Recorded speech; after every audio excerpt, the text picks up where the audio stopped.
supremacy of the Constitution, it is essential to highlight that before the amendment to the 1945 Constitution, Indonesia had a model hybrid constitutionalism. The characteristic feature of this constitutionalism model is the accumulation of power in parliament at the peak of the power as sovereign. Therefore, due to the fundamental change, it is necessary to provide an institutional and constitutional mechanism as well the presence of state institutions that deal with contingencies disputes between state institutions which have now become equal and mutually offset and controlling check and balances. Moreover, society is pressured to improve the judicial review system, which is limited to regulation under the law and laws against the Constitution. It is essentially to be highlighted that before reformation or during the new order prior, the government claimed itself as the Constitution only and final interpreter. For instance, in the new order government, the government had one-side interpretation of Article 7 of the 1945 Constitution before the amendment version. The original version states that the president and the vice president hold office for a 5-year term and may be re-elected. However, may be re-elected has been used 7 times. Thus, this article has been reformed, and now it states clearly that the president and the vice president hold office for a 5-year term and may be subsequently be elected to the same office for only 1 term of office. It is a very different practice nowadays. With the exception of the Constitutional Court in Indonesia, the final interpreter of the Constitution is no longer in the executive hands, but in the Constitutional Court. Therefore, the Constitutional Court is the only one and the final interpreter of the Constitution in Indonesia.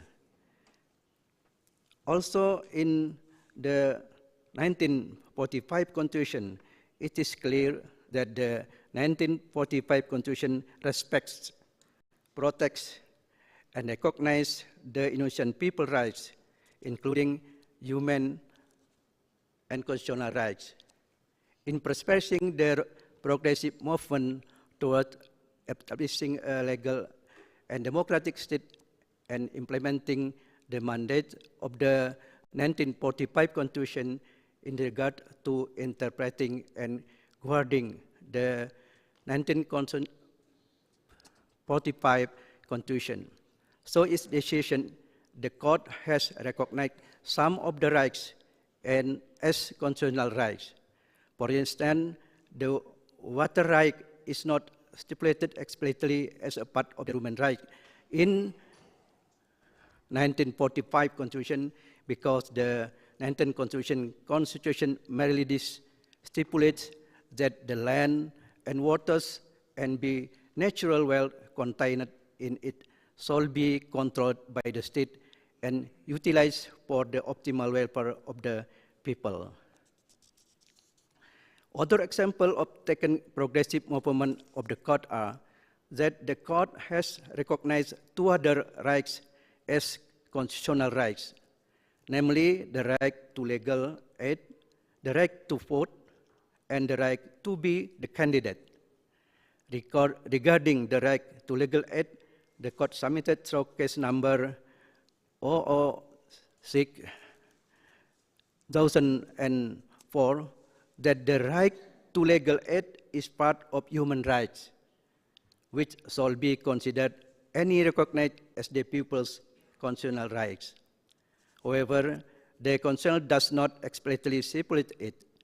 The court's justification for the right to legal aid as a constitutional right is the constitutional statement that Indonesia is a constitutional state under Article 1, Paragraph 3 of the 1945 Constitution.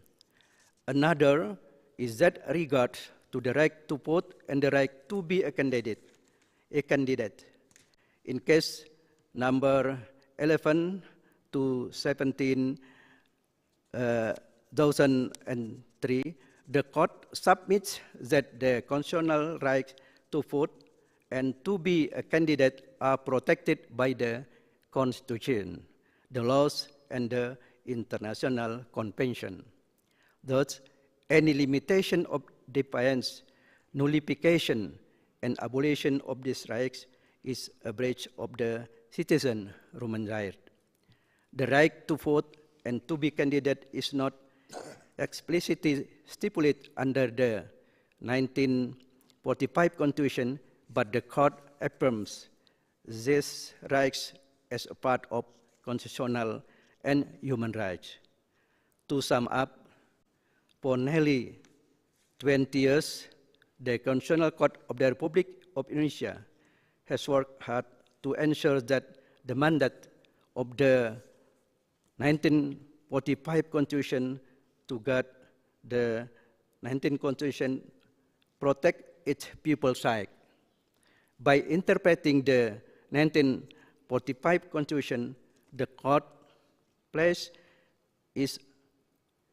a fundamental role in preserving the democratic system in Indonesia, as Indonesia is a state of law in which the sovereignty is the hand of the people based on the Constitution.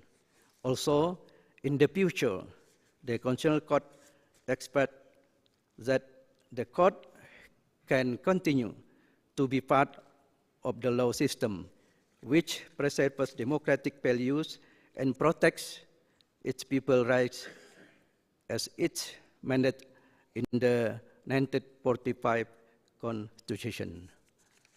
Thank you.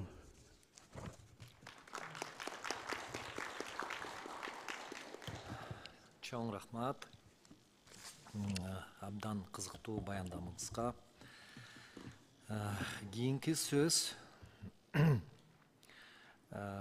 конституциялык мурас жана укуктук демократиялык мамлекеттин өнүгүүсүндөгү конституциялык сот адилеттигинин ролу, Румыниянын тажрыйбасы.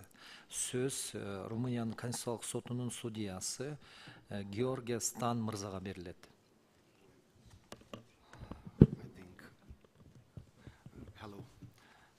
Honorable Chairman and esteemed colleague, Excellencies, ladies and gentlemen. First of all, please allow me to thank you for your invitation to participate in the conference dedicated to the 30th anniversary of the Constitutional of the Kyrgyz Republic. It is a pleasure for me to address you on this important occasion. Without no further ado, I will dive right into the topic of this first session, constitutional heritage and the role of constitutional justice in the formation of legal democratic states, the concrete experience of Romania. The Constitution is a fundamental law of the state composed of norms vested with supreme legal force and which regulates those fundamental social relations which are essential for the establishment maintenance of exercise of power. Both the content and the procedure for adopting and amending the Constitution externalize a particular specific legal force of the Constitution, which is most clearly expressed by the rule of the fundamental law, which places the Constitution on the top of the hierarchy of legal norms. From that perspective, the Constitution is the decisive benchmark for assessing the validity of all social and economic acts and facts, having a superordinated position in the system of law, justified both by the adopting procedure, by the superordinated position of the issuing authority, and by the legal rules it contains.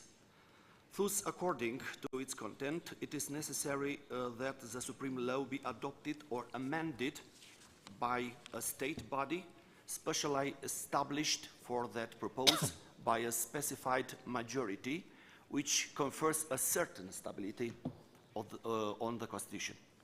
The manner in which the revision of the constitutions is carrying out may constitute a criterion for classifying them.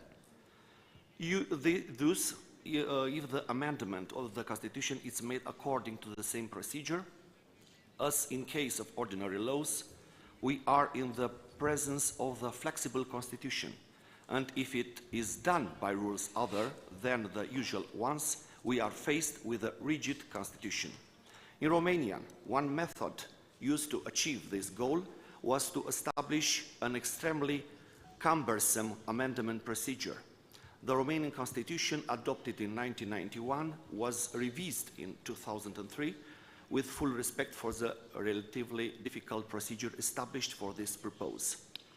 The clarification of the limits of the revision in respect of which the prohibition of amendment, in principle ad aeternam, operates may lead to the possibility of ensuring stability for certain constitutional values considered fundamental for society and the state and therefore declared intangible. Therefore, the Romanian Constitution adopted in 1991 sets on some areas in which no revision initiative can be accepted. Thus, according to Article 152, the national, independence, unitary and indivisible character of the state, the republic form of government, the integrity of the territory, the independence of the judiciary, the political pluralism, and the official language cannot form the object of revision. Review initiatives aimed at suppressing public rights and freedoms and their safeguards cannot be accepted as well. After the collapse of the communist regime in December 1989, the new constitution adopted in 1991, which was later to be reviewed in 2003, established the Constitutional Court as a political jurisdictional authority independent of any public other authority. The dual legal nature of the court is explained both by the method in which its members are appointed and by the nature of the tasks which it performs. The role of the Constitutional Court is to guarantee the supremacy of the Constitution and to support the proper functioning of the public powers within the framework of constitutional relations of separation, balance, cooperation, and mutual control in parallel with the effective legal protection of the citizen, fundamental rights and freedoms. According to Article 146 of the Basic Law, the Constitutional Court has the following powers. It adjudicates all the constitutionality of the laws before promulgation, upon referral by the President of Romania, the President of either chamber, the government, the High Court of Cassation and Justice, the advocates of the people, the least 50 deputies or at least 25 senators, as well as ex officio on initiatives to revise the Constitution. It also adjudicates on the constitutionality of the treaties or other international agreements upon referral by the President of either of chamber, at least 50 deputies or 25 senators. It adjudicates on the constitutionality of the standing orders of Parliament upon referral by the President of either chamber, by a parliamentary group or at least 50 deputies or the least 25 senators. It rules on exception of unconstitutionality of the laws and ordinances raised before the courts of law and commercial arbitration. An exception of unconstitutionality may also be brought directly by the advocates of the people. It settles legal disputes of the constitutional nature between public authorities at the request of the President of the country, the President of the either chamber, the Prime Minister, or of the President of the Superior Council of the Magistracy. It guards to the observance of the procedure for the election of the President of Romania and confirms the ballot returns. It guards to the observance of the procedure for the organization and holding of the referendum and confirms its returns.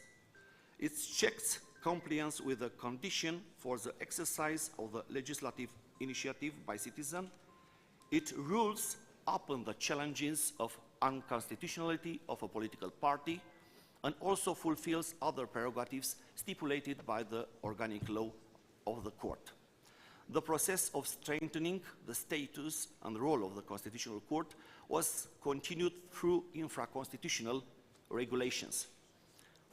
Thus, following the revision of the Constitution, the law of the organization and functioning of this Constitutional Court, as amended, introduced a new task of a Constitutional Court to rule ex officio on the law revising of Constitution within 5 days of its adopting by the Parliament. Through the 2004 amendments of the aforementioned law, it was established that even after the completion of the process of adopting by the derived Constituent Assembly of the law revising the Constitution, the Court must rule of its own motion on the text of the law resulting from the vote in Parliament. The decision ascertaining the non-compliance with the provision of the Constitution is sent to the Chamber of Deputies and the Senate in order to re-examine the law revising the Constitution. In other words, this second decision of the Constitutional Court also has binding effects. In 2010, the organic law of the Court was amended again, and the Constitutional Court was entrusted with one more task: to rule on the constitutionality of the decision of the plenum of the Chamber of Deputies, the decision of the plenum of the Senate, as well as the decision of the plenum of the two chambers of Parliament. Unlike the task introduced by law in 2004, which was considered to be natural because the draft law on the revision of the Constitution adopted by the Parliament escaped the constitutionality review, which could have led to the ineffectiveness of the ex officio review exercised by the Court over the draft or proposal for revision. The extension of the Court's power in 2010 led to heated dispute. Among other things, it was alleged that this amendment lowers way too much the role of a Constitutional Court on the scale of values, and that to allow the Court to review legislative parliamentary decisions is to admit that it may decide instead of Parliament on appointments to public offices, replacing thus the Parliament, and therefore this amendment must be regarded as a serious political and parliamentary error. The disputes created around the increase of the power of the Court by introducing this task, consisting in the constitutionality review of the decision of the Parliament, were followed by the adoption of the law amending paragraph 1 of Article 27 of Law of the Organization and Functioning of the Constitutional Court, by which this task of the Court was abolished. Having been notified to exercise the a priori review on this law, the Court upheld the objection of unconstitutionality and found unconstitutional the legislative solution that excluded from constitutionality review the decision of the Parliament affecting constitutional value and principles. The position expressed by the Constitutional Court in this respect was that the establishment of its task to exercise such a constitutional review represents the expression of the diversification and consolidation of the jurisdiction of the Constitutional Court, the sole authority of constitutional jurisdiction in Romania, and again in the efforts to achieve a democratic state based on the rule of law. The conclusion was that it was necessary to constitutionalize the two powers currently regulated at infra-constitutional level as an effect of repealing Letter 1 of Article 146 of the Constitution. The abolition of this power by a simple repeal of the constitutional text on the basis of which they were regulated was liable to violate access to constitutional justice for the defense of constitutional value, rules, and principle, and suppress of guarantee of these values, rules, and principle, which also include fundamental rights and freedoms.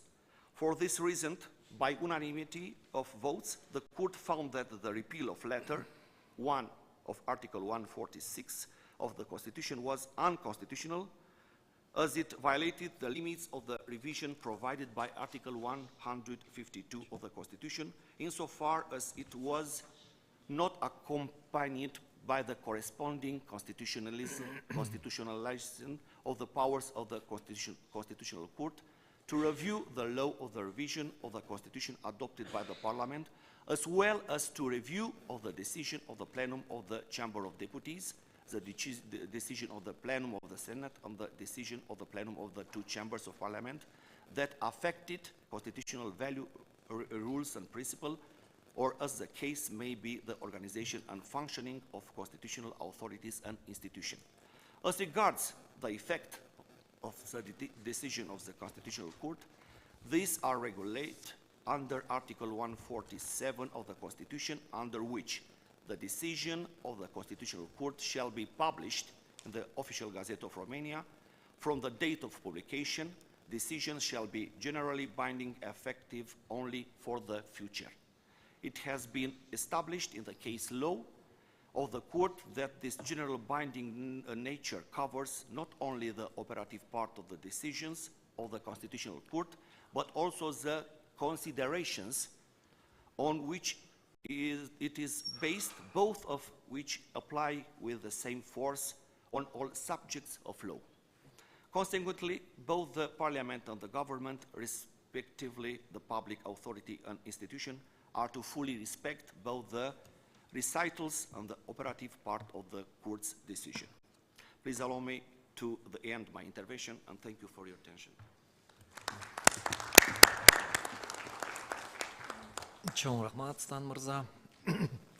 Анда эмесе ишибизди уланталы, жана кичине кармалып калдык эле, кайра регламентке туш келип калгандай бололу. Анда эмесе жанакы эле мен айтылган темада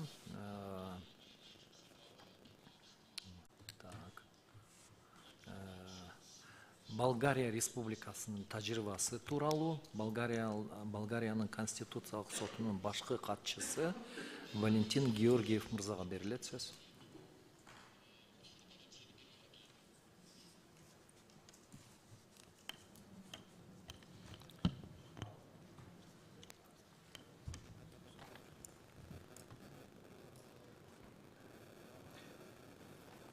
Урмату терага. Урмату Кыргыз Республикасынын Конституциялык сотунун судьялары. Жана кызматкерлери Кыргызстандыктар.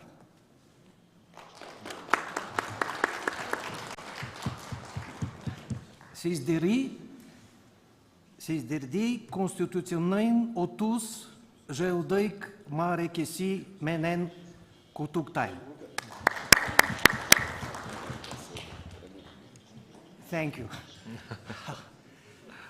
I will ask him, Mr. Chairman, to stand a little bit more, stay here a little bit more in Kyrgyz Republic to learn more your beautiful language. May I?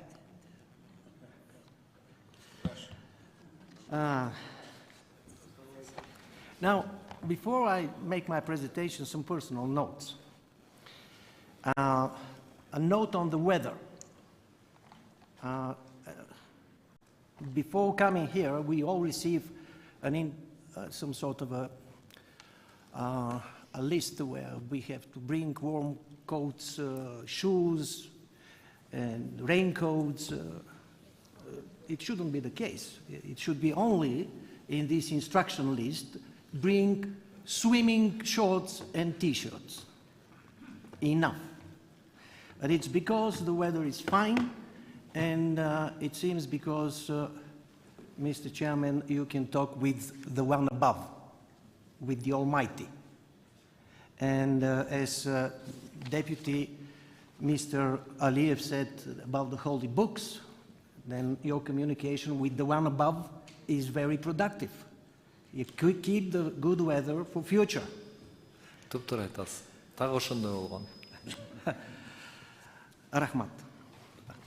The other one is location and a beautiful lake that we're here. And of course, there is not only that you would like to show the beauty of your country and the nature, but also there is some other second thought for me. And this is, at conferences like this, you enter hot debates, and then you need to cool down, go easy. So actually yesterday we entered into a hot debate with my Romanian friends, with Gheorghe and Anna, which is over there, and Christian, and then the hot debate, actually we ended into the lake to cool down. Easy, don't be so passionate. Same almost happened at the evening when we entered into some discussion with my good friend Rakhmat from Uzbekistan and Vasil from Georgia. Close to the swimming pool, easy. You go in the swimming pool, you don't be so much passionate about debates. Am I right, Rakhmat? Yeah, I'm. And the third note, personal note, is the great team spirit that you have at your court. And it was very well shown yesterday at the dancing floor. Keep this spirit of the judges and the staff dancing, singing, smiling. That's the key to your success. Rahmat, thank you for the invitation. And now I'll go very quickly to my presentation. And many of the things have been already said by previous speakers. A case of Bulgaria is that 30 years ago, with the new constitution, for the first time, a new body was formed, and that's the Constitutional Court, with the task to guarantee the constitutionality of laws, to guarantee the rights and freedoms of people. And previously in history, though we have a constitution when Bulgaria was a monarchy and then as a socialist state, two constitutions, this kind of a body did not exist. Now we have it.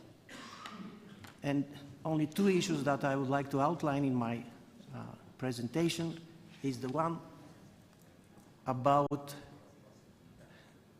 that the Constitutional Court really, and that was mentioned in many of the previous speakers, really has a very important task to limit the power, to avoid the misuse of power of other government bodies and especially the parliament. It's very tempting to have a law and introduce legislation that contradicts to the constitutional norms. It's very tempting to every political body, to every political party.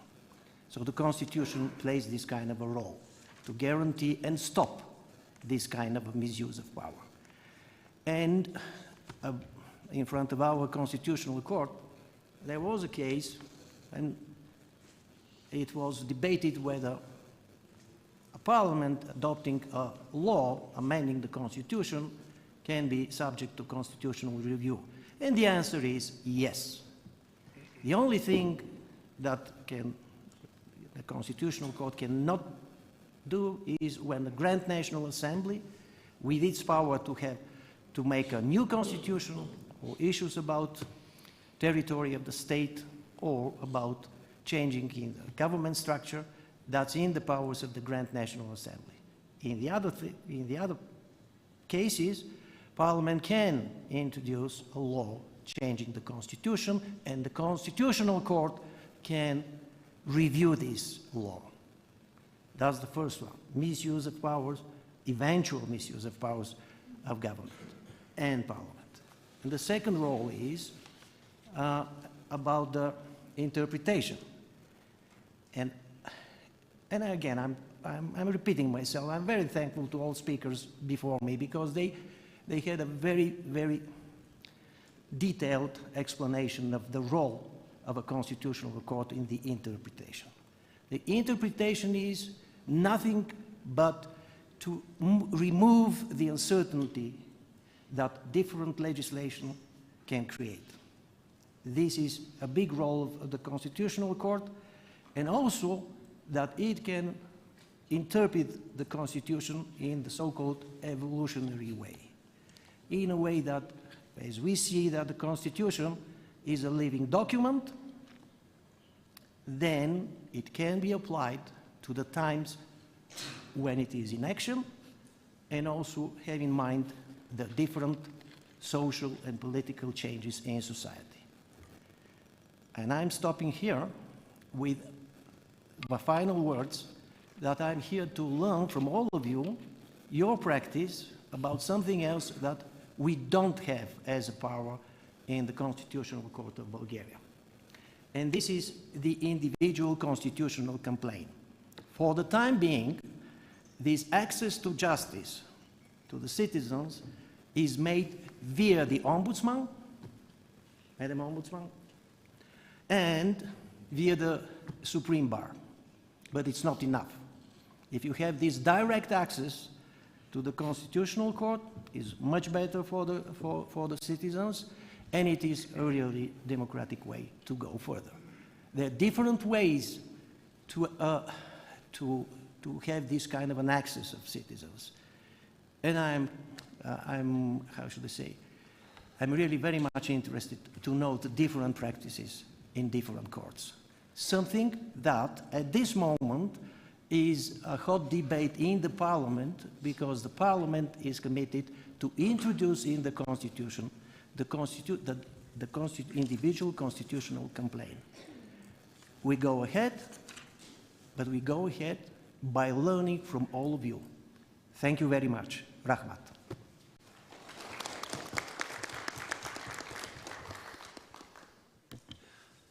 Чоң рахмат сизге. Ишибизди уланталы. Анда эмесе кийинки сөздү мен Азербайжан Республикасындагы конституциялык өзөмөл теория жана практика деген темада Азербайжан Республикасынын Конституциялык сотунун судьясы Жейхун Гараджаевга берет элем. Келиңиз. Уважаемые коллеги, позвольте вначале поблагодарить за теплый прием, за приглашение и, несомненно, за правильный выбор места этого мероприятия, очень приятной обстановке все это происходит. И надеюсь, что будет еще возможность в более традиционной форме поздравить наших коллег, потому что сегодня очень, как скажем, тезисно мы сегодня будем говорить.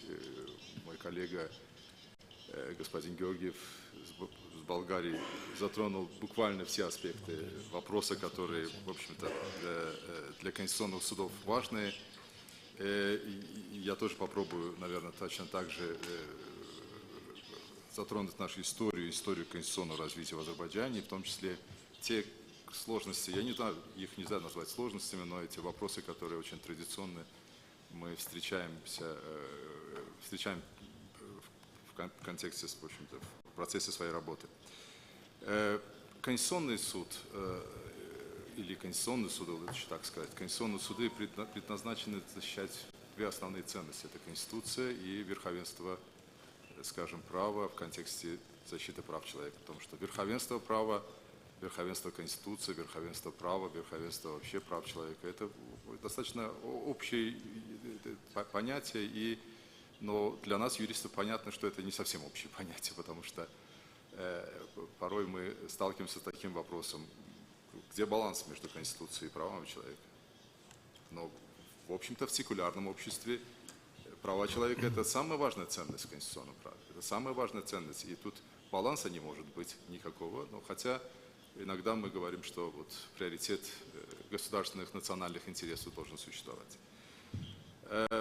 Может быть, эта проблема дифференцирована, то есть деформации, может быть, такой исторической деформации, которую много поколений прожили. Вот я думаю, что постсоветские страны в определенной степени прошли этот этап.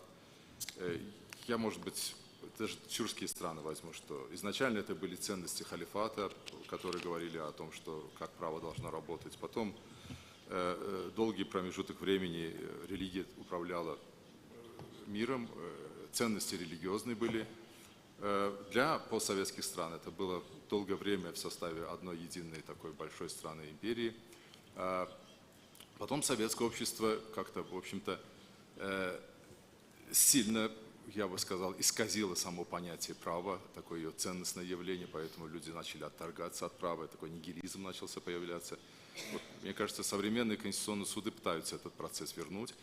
И вот современная независимая страна, каждый из нас, и, в общем-то, мы сейчас через конституционные суды пытаемся повлиять на нашу правовую систему.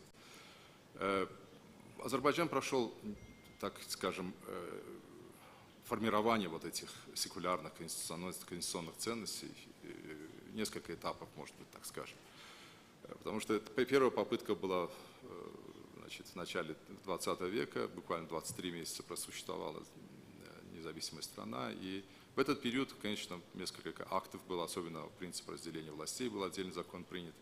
Но самой Конституции таковой не появилось. Но была попытка вот такой, особенно разделение властей, влияние на... Весь принцип разделения властей, он, в принципе, служит для гарантии прав человека. Но приобретение независимости, или, скажем так, распадом Союза и приобретение независимости стал, мне кажется, динамика немного другая пошла в многих странах. И какая-то социализация, экономизация, влияние некоторых вот социальных ценностей, процессов на конституционное право произошло. Азербайджан, буквально приняв в 1995 году Конституцию, с 1998 года Конституционный суд начал существовать, традиционно, в общем-то, воспринимая эти ценностные механизмы, в Конституции появилось такое понятие, как правовая охрана Конституции. Но к этому времени нужно было понять, что такое конституционное правосудие, потому что традиционно Конституционный суд, или, мы же вышли из понятия конституционный надзор, потому что в 1989 году был в Советском Союзе конституционный надзор, а потом, в общем, резко мы перешли в понятие конституционного контроля. Традиционно он назывался суд, поэтому было некоторое беспокойство. Я очень хорошо помню это время, когда на конференции мы обсуждали, возможно ли вообще принятие суда, который не станет четвертой инстанцией. Я знаю, что в Кыргызстане даже некоторое время Конституционный суд был чуть ли не коллегией в Верховном суде. Но благо резко все поменялось. И благо, что Казахстан, Кыргызстан, Турция, я очень хорошо знаю, что пришли к индивидуальной жалобе, потому что индивидуальная жалоба – это самый важный элемент, который существует в конституционном контроле, потому что без него просто Конституционный суд не будет чувствовать этот индикатор общества, мне кажется. И вот азербайджанская, так скажем, такой конституционализм в Азербайджане, он стал идти вот такой по этой динамике, что Конституционному суду нужно оставить такое традиционное состояние, как в Казахстане долгое время было, сделать ее каким-то конституционным советом.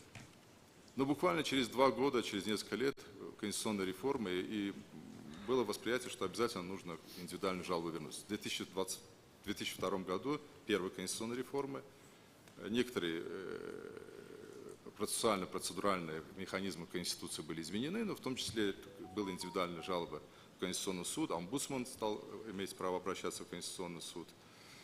Особенно суды, приостанавливая судебный процесс, обращались в суды, и самое главное, индивидуальная жалоба. Но индивидуальная жалоба до сих пор продолжает беспокоить многих людей, особенно в противостоянии Верховному суду. Это, я думаю, что в многих постсоветских странах. Я был в Германии буквально в начале своего срока судебного, это был 2011 год, и тот же вопрос задал нашим коллегам из Германии, говорю, у вас есть проблема, у вас 3 высоких суда, да, то есть административного в том числе, да, Верховный суд. Говорят, ну мы прожили этот период в 50-х годах, мы уже перешли этот этап. А вот я думаю, что постсоветские страны пока вот этот этап живут. И вот в этом контексте у нас вопрос индивидуальных жалоб сейчас тоже начал пересматриваться. Пересматриваться не в плане того, что он нужен или не нужен, Если будет возможность, может быть, просто продискутируем этот вопрос. Вот. Идея стоит в том, что вообще принято Верховным судом решение, чтобы рассматривалось Конституционным судом только через призму справедливости вне нормы, соответствие самой нормы, примененной Верховным судом, потому что Верховный суд и общие суды в принципе применяют норму. Они не создают норму, они не нормотворческие органы, они применяют норму, правда, касаться определенной степени, создают единую практику, но применение права. И вот в это применение права, насколько правильно, неправильно, это не вопрос Конституционного суда, а правильный вопрос в том, что норма, если не соответствует Конституции, да, тогда можно отменять решение. Вот такой контекст обсуждения, по крайней мере, идет у нас. Но я думаю, что Конституционный суд выполнил определенные важные функции в Азербайджане. Во-первых, на втором этапе конституционных реформ, который в 2009 году, прошла некая экономизация конституционного права, и очень много социальных ценностей пришло в эти конституции. Государство сказало, что свое экономическое развитие будет делать социально направленным. Это было изменение в Конституции. Только путем референдума в Конституции это допускается. И много решений поступило в связи с этим в Конституционный суд, что вот давайте обратную силу применять нормы и делать социально справедливое наше общество. На что Конституционный суд очень четко в нескольких своих решениях сказал, что вопрос социальной справедливости это не должно быть прерогативой Конституционных судов. Конституционные суды не должны рассматривать вопрос справедливости в контексте социальной справедливости, извиняюсь, может, так скажем. Потому что социальная справедливость зависит от бюджета, зависит от возможностей. Но Конституционные суды должны рассматривать вопрос некой динамики изменений, неких постсоветских институтов, которые традиционно остались, но в них их конституционная ценность. Допустим, право частной собственности. Одним из элементов является институт наследования. Вот сейчас в последнее время Конституционный суд Азербайджана рассматривает вопрос перейти с механизма вот такого, как был пресекающий срок, я думаю, что все мы знаем, это 6-месячный срок. Как сделать так, чтобы 6-месячный срок не был настолько жестко пресекающим, и люди не теряли право на наследство? Потому что человек, если не знает открытия наследства, то у него право должно остаться.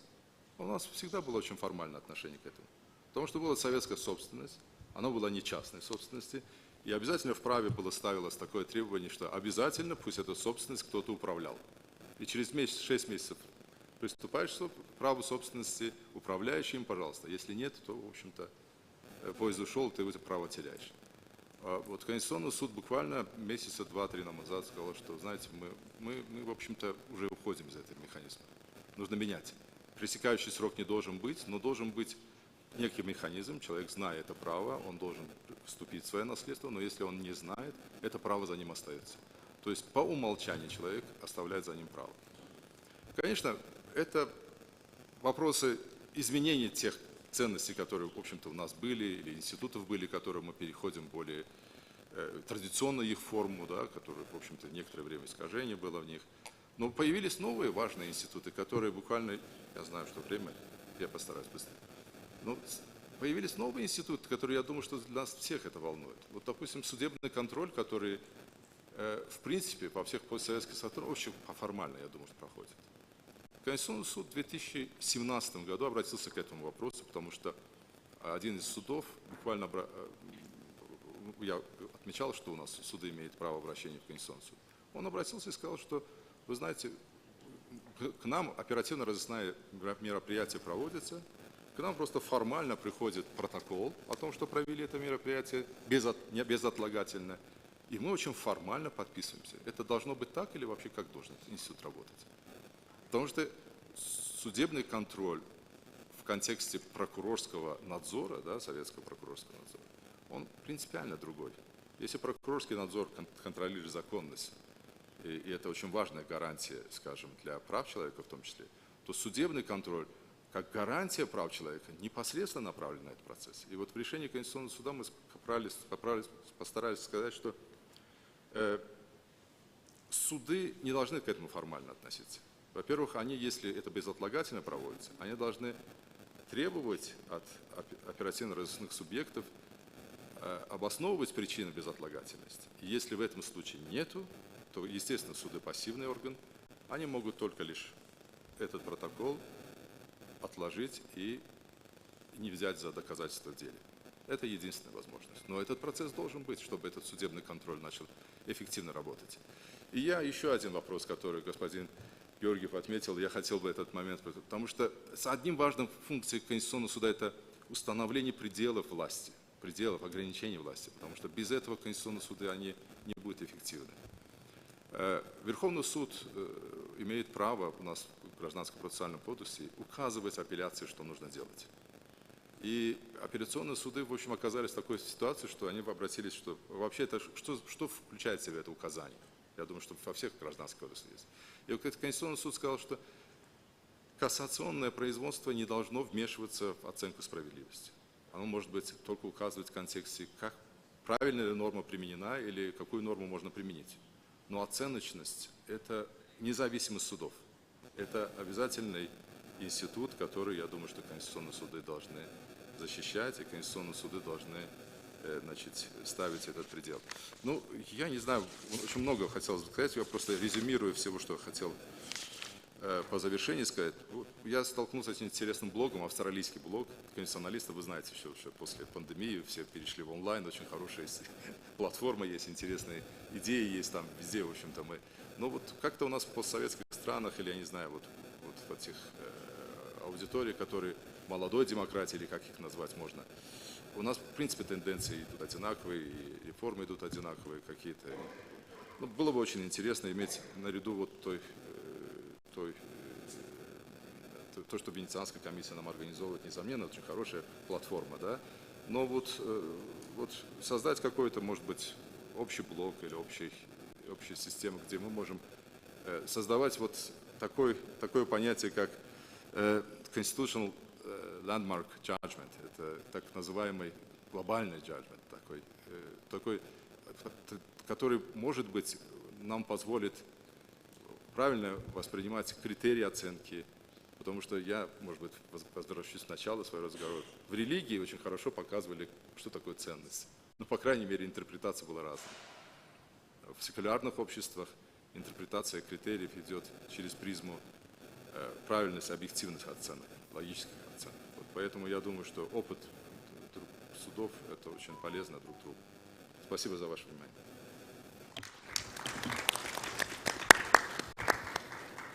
Спасибо большое, господин Городжаев, за очень интересные идеи, которые вы высказали. Я бы хотел, перед тем, как мы приступим к дискуссиям, тоже пару слов сказать об этом, о чем вы тут говорили. Вот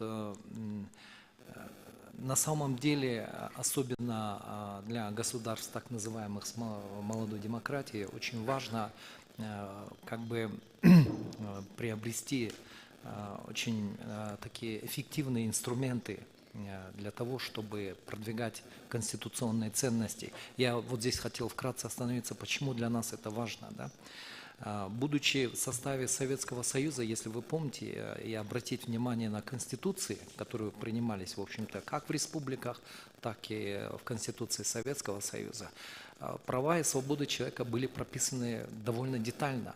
Но суть в том, что реализация этих прав ни в коем случае не должна была наносить вред государственным интересам. То есть буквально одной фразой практически вот все, что прописано, было в отношении ценности человека, его субъективных прав, оно сводилось практически на нет. Да? То же самое, скажем, касательно вопроса государственного управления.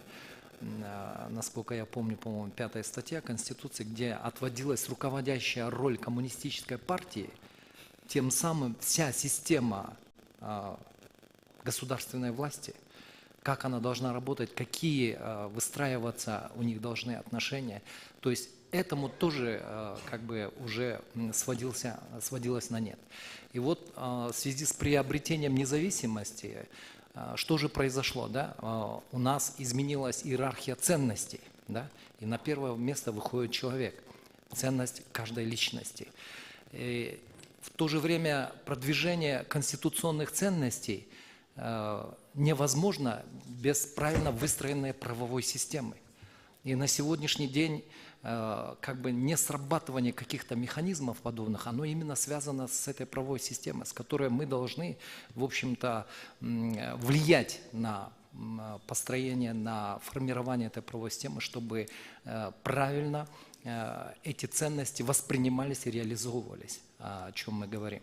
И я бы здесь хотел особо отметить вот практику работы Конституционного суда моей страны.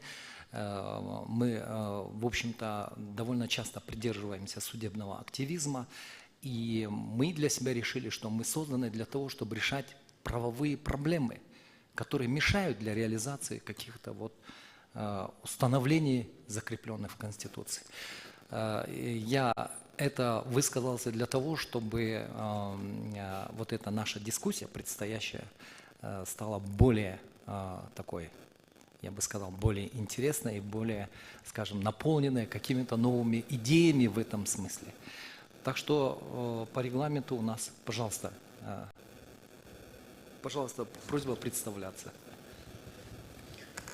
Thank you very much. Very shortly intervention. Когда я был в прошлый раз в Киргизии, тогда не было Конституционного суда. Была только Конституционная палата. И тогда мы говорили, дискутировали, как будет лучше в Киргизии. So, Valentin and director of institute, sorry, your name, it's push up in some theoretical reasons, in some theoretical discussion, but it's not, it's wrong way. Constitution not only legal document. Constitution, it's legal document, but proclamation in this state, in national context, political users, social and others. And every state has in the Constitution specific for this state, for tradition, for context. So, in the formal times, in Bosnia and Herzegovina, we have a constitutional court 62 years. The first socialist country in the world is former Yugoslavia, constitutional courts.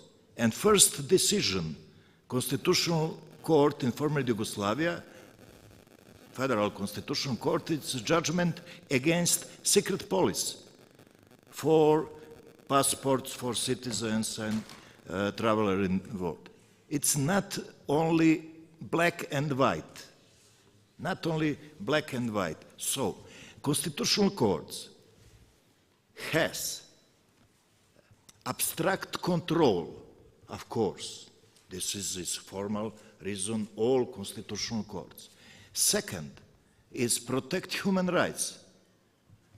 I think it's my dear brother Valentin, in constitutional court in Bulgaria, only one court in Europe who don't have appellation against judgment ordinary courts like other courts in Europe. I think it's something possible. Cassation, judgment ordinary courts, supreme courts and others in constitutional court, not cassation like supreme court. It's cassation only in one thing, in protect human rights and freedoms like fundamental proclamation in Constitution and proclamation in European Convention. Yeah, in European Convention, all us in European Convention. This is Constitutional Court is not only court. Constitutional Court is constitutional corrective, not separate of power, not government, parliament, and ordinary courts. Constitutional Court is corrective, all separate of power.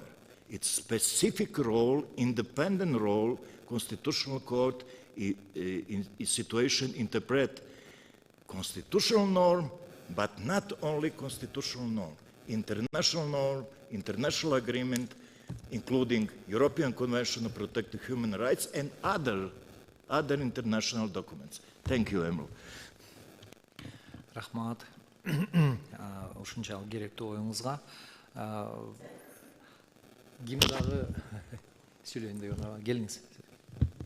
Mr. Chairman, allow me to address the last comment of Zlatko, a very good friend of mine, and we know each other for a very long time. But it's something that, yes, the Constitutional Court is not only about addressing constitutional issues, it's something more, and so on and so on. But then it is very tempting for the politicians, and we have this experience in Bulgaria, and I think in other countries also. It's very tempting for the politicians when they cannot find a solution to abandon their responsibility and bring it to the court. It's very tempting, and actually now I'm referring to a presentation of the Vice President of Italian Constitutional Court, Nicolo Zenon, who delivered this presentation in Albania last year, and I'm very eager to listen to your presentation,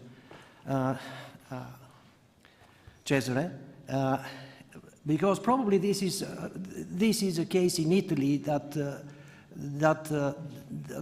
we have to learn. And Nicolo Zenon, he said, never, ever allow you to do the job of another government body which is responsible for this job. That's the government has its jobs, its responsibilities. Parliament, its responsibilities. It's very tempting sometimes to throw the hot potato to the Constitutional Court and ask the Constitutional Court. We are not a legal firm. We do not give consultation. We do not do the job of other state bodies. And that's the message of Nicolo Zenon. It's very tempting. It's very tempting to wash the hands and say, you do the job. We are innocent. This is not the case. We have another role, I mean the Constitutional Court. Thank you very much. Rahmat. Mr. Chairman, can I answer, because I was caught from you. So now the point is, which is the access to the court? This is very important, because politicians can ask the court something to the extent that they have the power to do so. So this is not always the case. It depends on whether judges have the main function of applying before the court. This happens in Italy, and this is a shield for the court, for the Constitutional Court.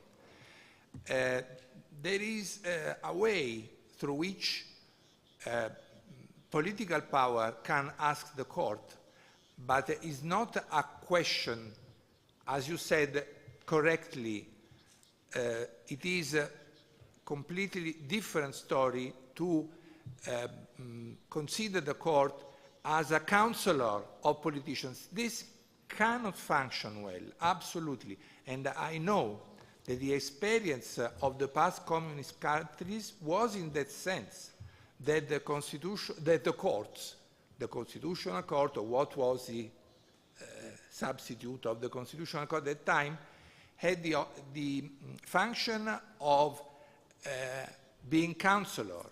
And this is a completely different story. The court cannot be counselor. I confirm this point of view.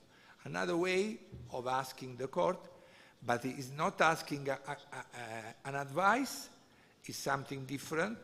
When there are conflicts between who has the power of doing something, the competence, according to the Constitution, between, for example, parliament and government, or judges and parliament, etc. And then there is the conflict before the court. This can be the way through which politicians ask the court. But in this case, it's proper, not improper way. Excuse me. I hope I answered your...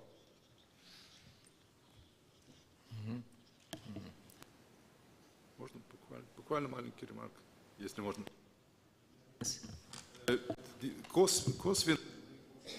Косвенно мы, в общем-то, затронули вопрос Конституционного суда. В принципе, он предназначен-то решать политические конфликты, но это понятно. То есть он решает баланс, обеспечивает баланс.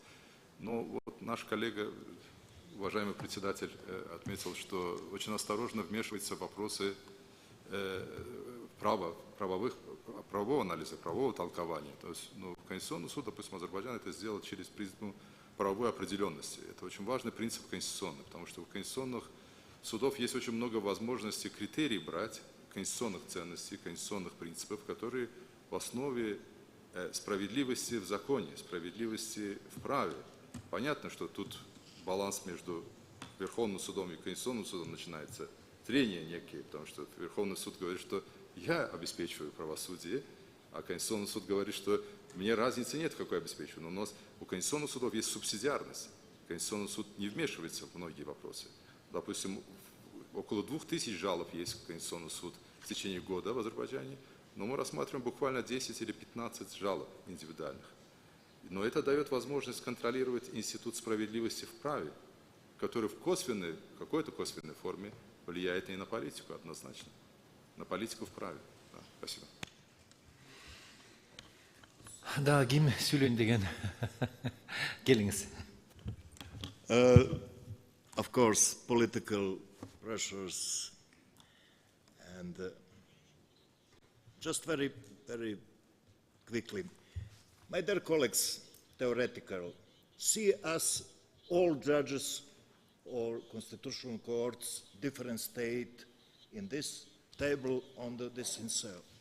All judges have political pressures, but political influence not. It's a very difficult situation. If you send me text, what is constitutional court in some cases interpret this is pressure. But your influence, for example, your influence or others or president of state, it's not influence in my independent, my colleagues on the table for our decision or judgment. This is different. Theoretically, yes, you are theoretically many times, but only in concrete case, in concrete situation, in concrete session, all judges just have political pressures in all state, but don't political influence.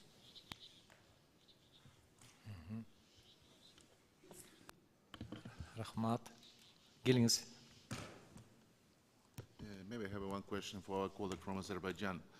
The individual complaint to the Constitutional Court becomes more popular, and many countries already try to implement this instrument. And it would be very interesting for us to know on which issues are focused the decision which we take on individual complaint. You told that you have per year about 15, 16 decisions, yes? What kind of decision on that? On civil procedure, criminal procedure law? What is the focus and the target of this decision? Очень приятно видеть свою коллегу, долгое время руководящих должности председателя Молдовского суда, насколько очень приятно. И если я правильно понял, мы решение Конституционного суда в контексте какие вопросы, может быть, индивидуальные жалобы. Я думаю, на чем мы не фокусируемся. Я думаю, что это не должен быть беспокоящим элементом для конституционных судов. Конституционные суды, единственное, я почему отметил социальную справедливость. Мы даже вмешиваемся в эти, мы в вопрос пенсионного законодательства вмешиваемся и так далее. Но вопрос социальной справедливости, который связан с бюджетом страны, это прерогатива власти, это политики и все остальное. Я думаю, что баланс в этом смысле или равенство возможностей, или обратную силу закона применять Конституционные суды не должны. Это очень опасная тенденция, может быть, это я согласен. Но не может быть предела для Конституционных судов в контексте разницы дел. Начиная с уголовных, административных. У нас, допустим, появились в 2009 году административные суды, но они никак не могли определить, кто должен контролировать решение исполнения судебных актов. Потому что новый кодекс административный сказал, что это должен делать административные суды, потому что Министерство юстиции – это административный орган, а жалобы с Министерства юстиции должны только идти в суды. И вы знаете, долгое время один процесс гражданский останавливался, начинался административный процесс. На что Конституционный суд просто вмешался и сказал, что это неэффективность судебного процесса, это очень важная конституционная ценность. И гражданские суды сами должны контролировать свои решения. Это административный суд не может делать. Я хочу сказать, что какого-либо критерия ставить, что вот этот вопрос не может быть предметом для Конституционного суда, я думаю, что не сколько этот вопрос, а сколько Конституционные суды должны обосновать, какой тест, критерием теста существует, какую ценность за основу берем мы. Ну, благо, для творчества Конституционных судов тоже нет предела, и любой вопрос можно смотреть. Спасибо. Урматтуу кесиптештер, дагы сүйлөйм деген каалоочулар барбы? Жок болсо, анда биз так убакыт менен келатабыз. Анда эмки иш-чара бул эшикке чыгып, баарыбыз коллективдүү сүрөткө түшүшүбүз керек. Ошон үчүн ушул имараттын эң алдына чыгып бериңиздерди суранам. Андан кийин түшкү тамак.